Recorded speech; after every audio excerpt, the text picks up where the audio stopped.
Welcome back to Four Wheel Drive Adventure Crew. My name is Voss, and today we're going to turn this little Jeep two-wheel drive into a 4x4 using all the parts that we got here, and it's going to look like this. So this is a 2001 Jeep Cherokee XJ. It has like 300,000 miles on the clock, but it's all city driven because it is a two-wheel drive. As you notice on the bottom, there is no differential. It's just the beam for the front axle. So this was my son's school car for a little bit, and now we're gonna turn it into 4x4 and put it out there on the market because we got way too many Jeeps, and some of them are not gonna be our full build projects because we got other plans with other vehicles that we need. So we assembled a whole bunch of parts, laid it all out here. This is all what we're gonna install. It's gonna have a 3.5-inch lift with 31-inch tires, front winch bumper, and all the things that we need to do to make it 4x4. All right, first thing we do is we gotta put it on the lift so we can start tearing it apart. Even though this Jeep has 300,000 miles, previous owner did replace the head or the motor, I'm not sure, because it's not the same as it was. So it runs pretty good, does decent gas mileage on current setup, and I'm sure it's gonna do just fine on 31s. Two-wheel drive Cherokees, you can find them a lot cheaper than the 4x4s, and the bodies are mostly gonna be unmolested, which meaning not cut fenders, not modified anything, not beat on the trail, because they are usually just the road vehicles. The cool thing is if you, let's say, have a nicely built Jeep and you do get in a car accident or you roll it, the best thing is to find a two-wheel drive for a body swap, meaning you're gonna put all your 4x4 parts, all your lift, everything into a new body. Because these are unibodies, you can't really change the frames or anything, so you just change the body and get a nice Jeep to start over again. So we picked this up about a year ago, and it's actually a little more than that, but it's been sitting. Mostly I had some big ideas for it, but then of course I already built so many Cherokees that I don't need another one. We got other plans for it. The two-wheel drive option did not bad. It is, you know, just a long drive shaft here and no 4x4 equipment in the back. So it's a little different than the front. So like right here, we're missing the whole differential thing. But right now we're gonna take all the wheels off, start taking the axles off, start taking the transmission off, but everything else should stay the same. Well, first things first is we're gonna take all the tires off, and if anybody needs rollers and local to Colfax, California, and need some decent 255, 75, 15s with some stock rims, let me know, because I got tons of tires I don't need, and these are the ones that I won't be using again. So the only ones I have that I keep around is 17s and usually 37s. Those are the tires that we keep around here. So these can go off, and next thing we're gonna do is drop the drive shaft and get things ready to pop the transmission, because that's gonna be where the two-man job is, and the front axle basically. So everything else we can do with the lift going up and down. And the list of things that you need to do, the main thing that you got to source is a 4x4 shifter and a transfer case. The transmission is one of those things that you need, but there's options of rebuilding it. If somebody wants to rebuild a transmission, they can, but I wouldn't recommend. It's a lot easier to find some of these parts, especially on these 20-plus-year-old vehicles. There's tons of them.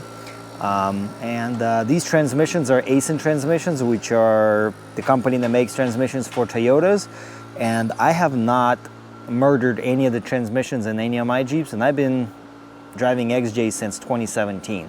The calipers, we won't have to change the calipers. We're gonna take these off and put the ones on the Jeep currently, so we don't have to deal with the bleeding brakes.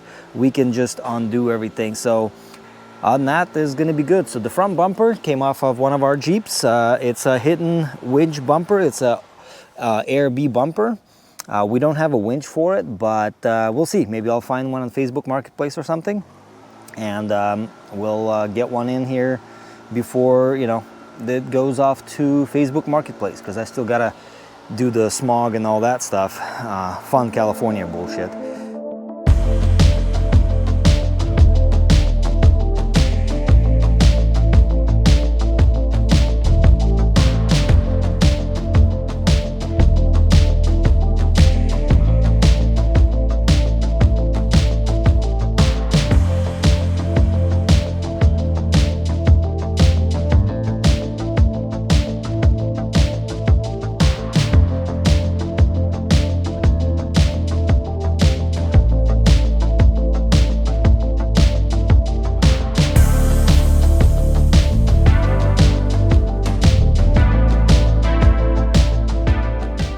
As Mark working on the front, I jumped on the rear axle. We got the leaf springs pretty much out.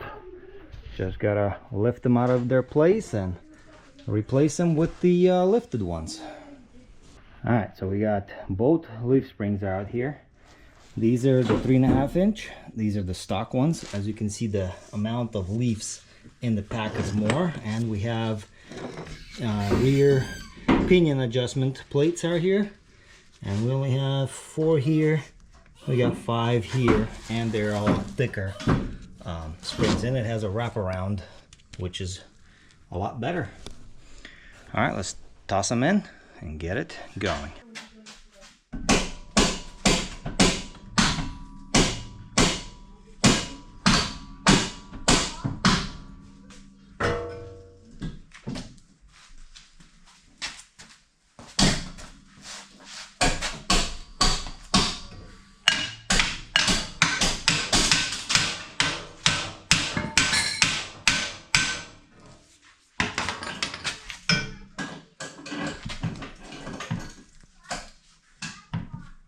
Because of this leaf pack has more leaves and it has an angle, we have to change the U-bolts by making them at least you know, 1 inch longer, because this is the factory one.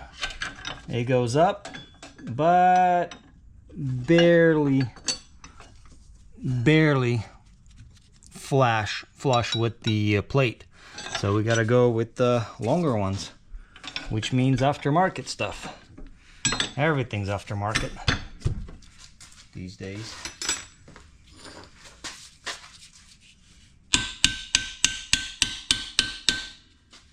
And we're gonna leave the sway bar here.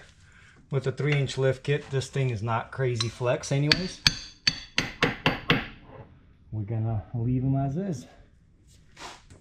Alright, gotta put all the U-bolts, and then we can drop out the front axle.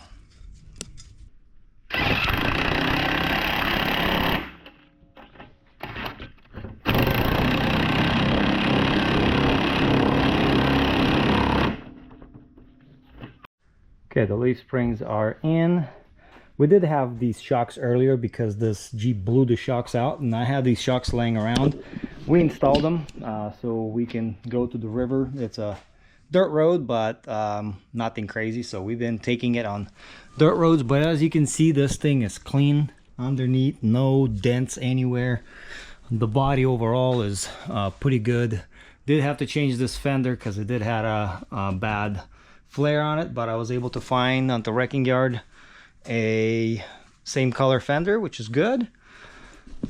So Mark got everything loosened up. It's just hanging on these old shocks, so we're gonna rip them out and drop it out and start rolling in the new axle, and then we'll jump on the transmission. I just wanted to kind of get that out, so that way when we put the transfer case, we can just run the drive shafts right away and be good to go. But luckily it does takes off on a bunch of flanges, and hopefully we don't break none of these studs over here, because they've been cooked here for a while.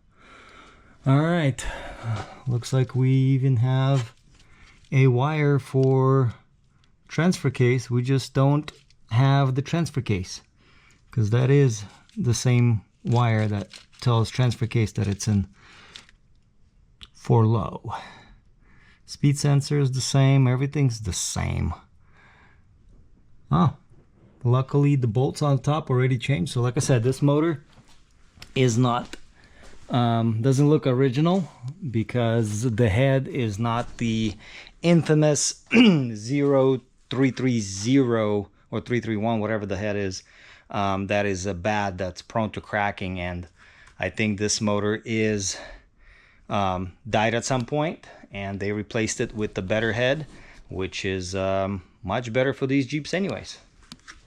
Well, we got the axle out of the way. Now it's going to be a lot easier to get the transmission out, because you're walking right through here where everything is bolted, and not having axle here makes it a lot easier.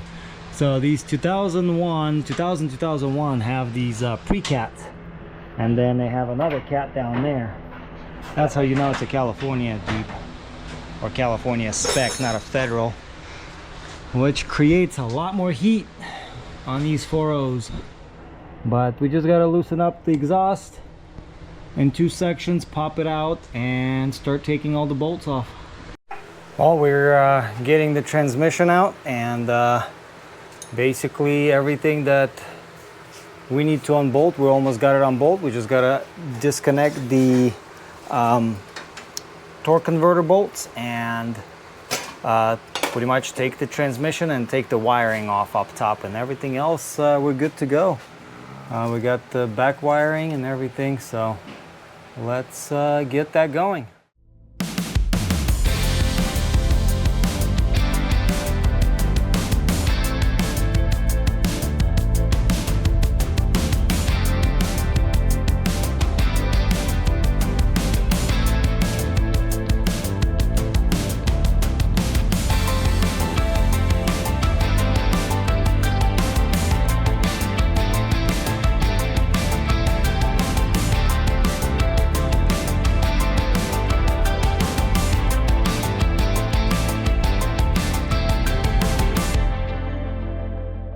We got the transmission out,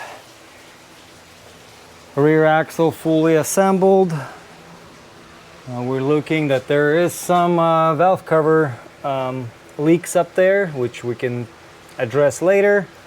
But other than that, looks good. No really oil leaking from rear main or anything like that, which is good. We just gotta go have some lunch, give it a little rest, and we'll start continuing putting the transmission back in.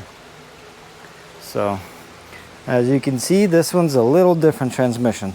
So we got 2 transmissions here. This is the one we're gonna be putting in. This is the one we got it out. And if you can see that up to here, the transmissions are identical.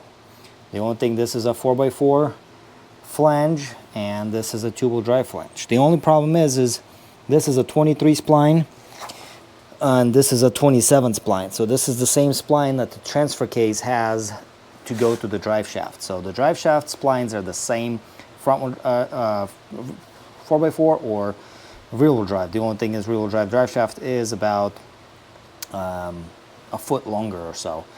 So we're just gonna put this transmission in it, and if you can see, if it's exact same 30/80 casting, whatever, so it's all identical. So it says 25, this is 23. I don't know what that means and all, but all I know is they fit. Okay, the transmission is in. We got everything bolted back the way it is. All the sensors are hooked up. So this used to be plugged in here. So now it's going to be plugged in into our transfer case. It's slippery. Ah.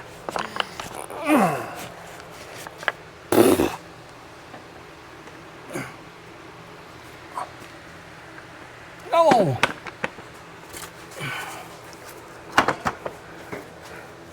Whee! All right, we got it in. Let me just get some bolts, tighten them up. Yep, we're in neutral.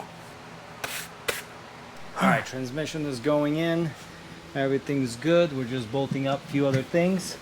Mark's gonna slave away on it for a little bit. I gotta run, do some errands, because the village here does not sleep any day. We got plenty of projects between 3 houses. So Mark's gonna throw the front axle in. He'll try to show you as much as he can. I gotta go wash my face and run to Home Depot. Cross member and exhaust in. Just need to put the front axle in the drive shafts. Alright, I'm back from the store. Looks like the axle is in. No drive shafts yet. Cross member is in. Everything's looking good. Mark looks not tired. He can continue. A little bit more, a little bit more. Come on, dude, we gotta go to the river on this thing. And in its full glory now.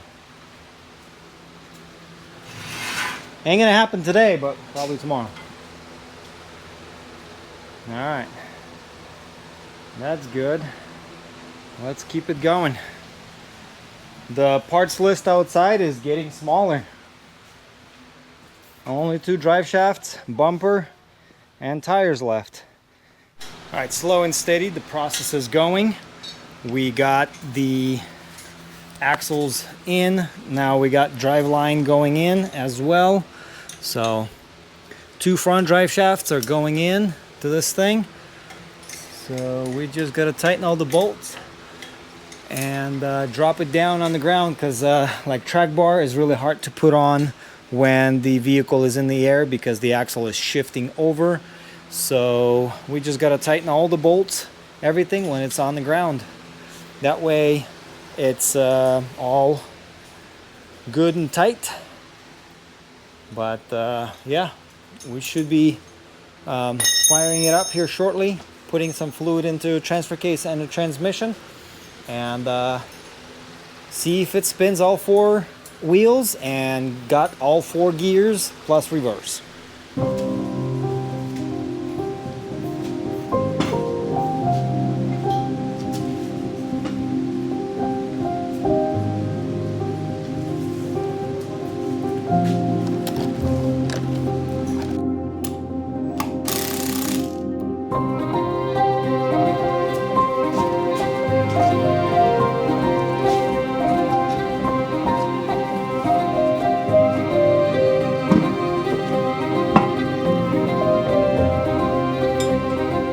Lost tires going on it.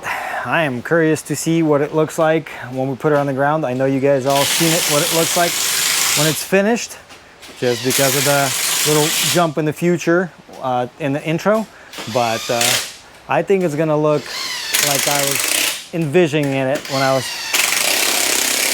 collecting all the parts to put it together. So I think it's gonna be not a bad little Jeep, because we have a lot of big Jeeps lifted and everything with all kinds of modifications. This one's gonna be plain and simple. Your little average beginner stage XJ with all these modifications that we did, as long as it's not raked. That's one thing that I don't want it to be. I want it to be level. Ooh, not bad at all, actually. Low tire pressure there, but I think it's pretty good. All right, so the Jeep, the rear wheels are spinning. So Mark, put her on in neutral, put her on brake, put her in 4 high, and let it spin. Look at that, we got 4 wheels spinning. All right, we got a few things to button up. We got no oil leaks, which means transmission's all good. On that, I think we're good. All right, park it, shut it down.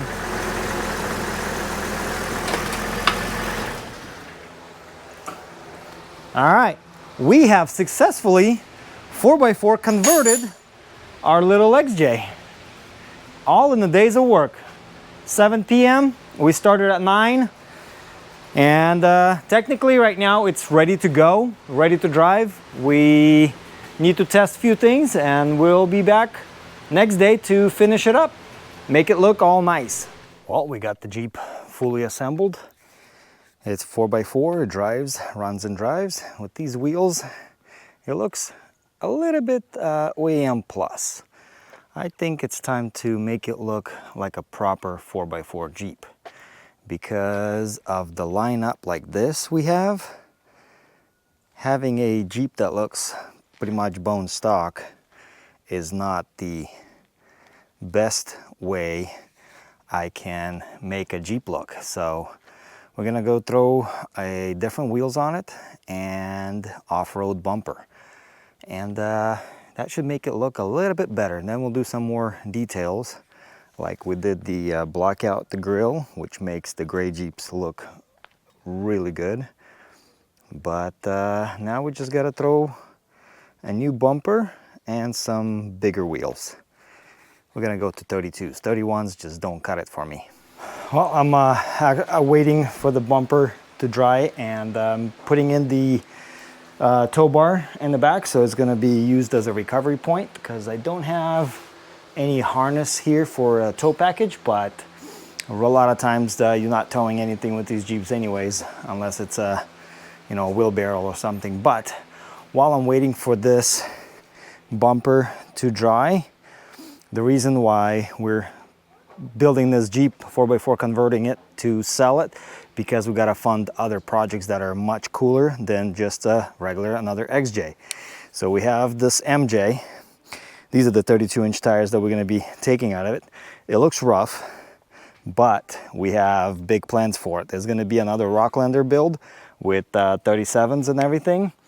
So, and we're going to do Bob the bed. So this is a long bed, and the wheelbase on this one is like 120 something, I think, or 100, somewhere around 120, which is pretty good.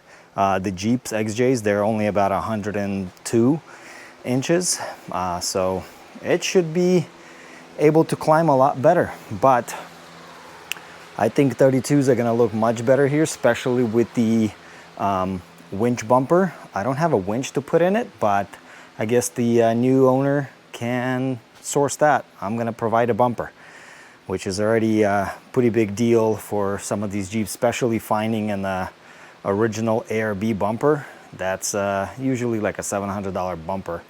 But we had it for a while. It's in good shape. Everything's strong. We yanked a lot of things out of it with it, and should live a lot longer in this Jeep. So I'm gonna put the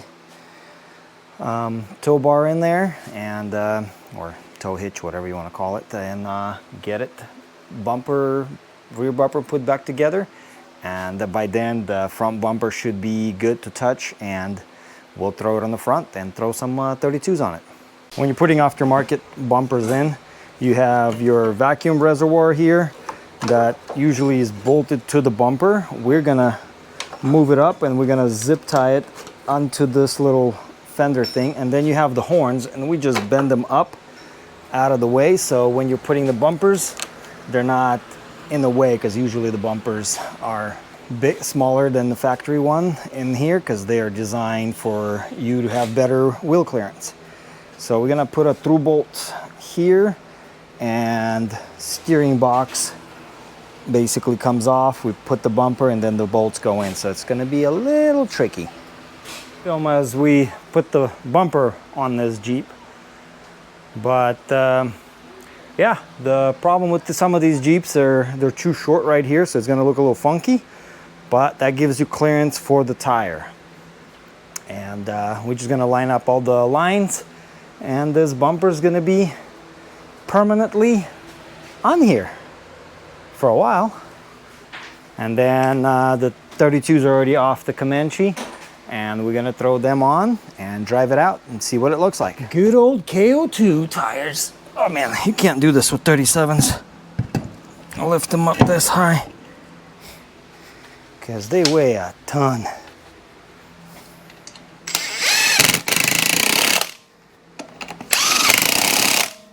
All right, so bumper's on, wheels are on. So what makes these wheels look so much beefier is the negative offset, so it pushes the tire out a little bit, As you can see, it's sticking outside the fender flare on the back, and they're 32. So they're like an inch taller than the previous tires, but because they're offset, they're gonna look pretty dope on here. So let me drop the Jeep and drive it out. We'll see what it looks like.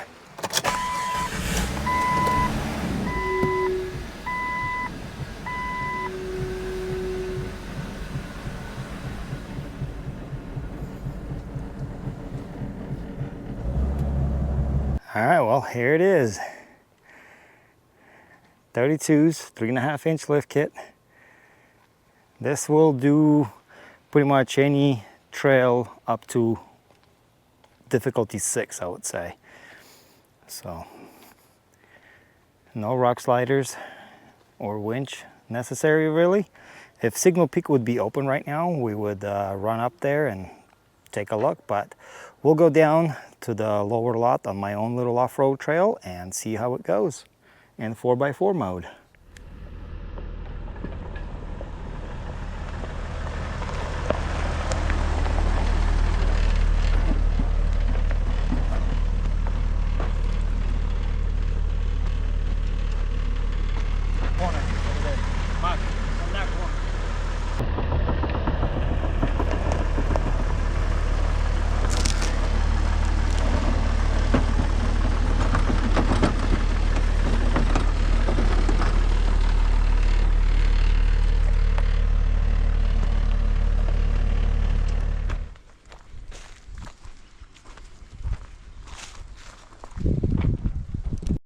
So here we are. The Jeep looks pretty cool in the off-road scenery.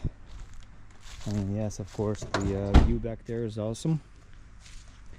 We got a few little things to do. There's the tires are rubbing a little bit because these are 32s, so they're rubbing the corners a little bit, but that can be trimmed back. The rear is perfect, and yeah, whoever wants pretty clean XJ that has never been off-road besides right now, we might take it on 1 or 2 trails before it goes onto marketplace. Just got to get it smogged for California, and it's gonna be ready to go for sale. All right, let's go back to the shop. All right, it's now with the rest of its family here, of all the Jeeps in our crew. Now it looks right in here, like part of it. So thanks for watching this video. We just wanted to show you guys how it is to convert a 2-wheel drive XJ into 4x4 and make it off-road capable. There's still some tweaks that we need to do with trimming the fender flares a little to clear the tires, and on that, this thing's ready to go. It's been a good Jeep to us, and hopefully it will find a new home soon. And if you guys are watching this after this thing is gone, just remember, we have other projects that we're going to be working on.